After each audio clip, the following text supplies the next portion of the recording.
నేను రవికాంత్ ఉమ్మడి వరంగల్ జిల్లా ప్రధాన వార్తలను పరిశీలించినట్లయితే కార్తీక పౌర్ణమిని పురస్కరించుకొని ఉమ్మడి వరంగల్ జిల్లా వ్యాప్తంగా శివాలయాల్లో భక్తుల తాకిడి కనిపించింది. తెల్లవారుజాము నుంచే ఆలయాలకు వచ్చినటువంటి భక్తులు ప్రత్యేకమైనటువంటి పూజలు అదేవిధంగా అభిషేకాల్లో పాల్గొన్నారు.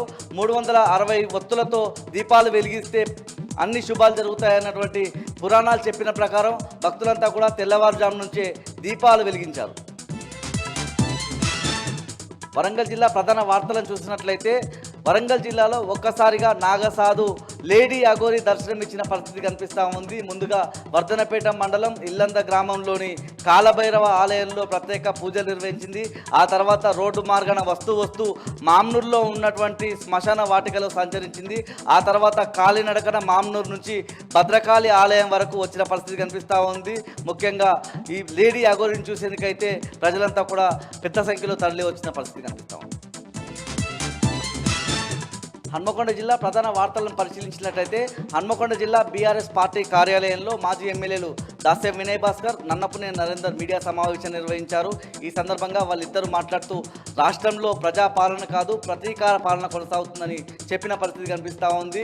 లగచర్ల ఘటనలో కలెక్టర్ తనపై దాడి జరగలేదన్న గిరిజనులపై కేసులు నమోదు చేసి రిమాండ్కు తరలించారని చెప్పి వాళ్ళు చెప్పిన పరిస్థితి కనిపిస్తూ ఉంది. దాంతోపాటు గిరిజనులను అరెస్ట్ చేసిన గిరిజనులను వెంటనే విడుదల చేయాలని డిమాండ్ చేశారు.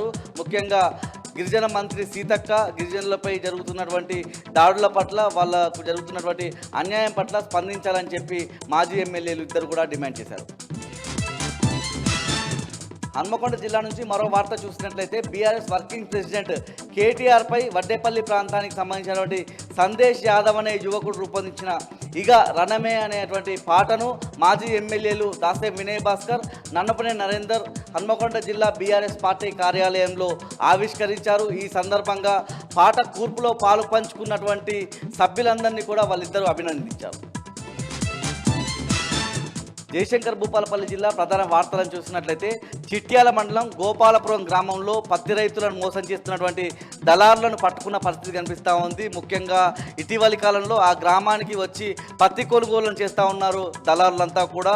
ముఖ్యంగా క్వింటాకు 23 కిలోలు మోసం చేస్తూ ఉన్నారని చెప్పి రైతులు గుర్తించిన పరిస్థితి కనిపిస్తూ ఉంది. ఈ క్రమంలోనే ఆ దళారు తీసుకొచ్చినటువంటి వాహనంలో ఉన్నటువంటి గాలిని తీసివేసి వాళ్ళను పోలీసులకు అప్పచెప్పిన పరిస్థితి కనిపిస్తూ ఉంది. ముఖ్యంగా ఇటీవల ఆ దళారులు కొనుగోలు చేసినటువంటి పత్తి నుంచి పూర్తిగా 23 కిలోలు మోసం చేస్తున్న క్రమంలో ఆ ప్రతి క్వింటాల్లోని 23 కిలోలకు సంబంధించినటువంటి డబ్బులను చెల్లించాలని వాళ్ళంతా కూడా డిమాండ్ చేస్తున్నారు.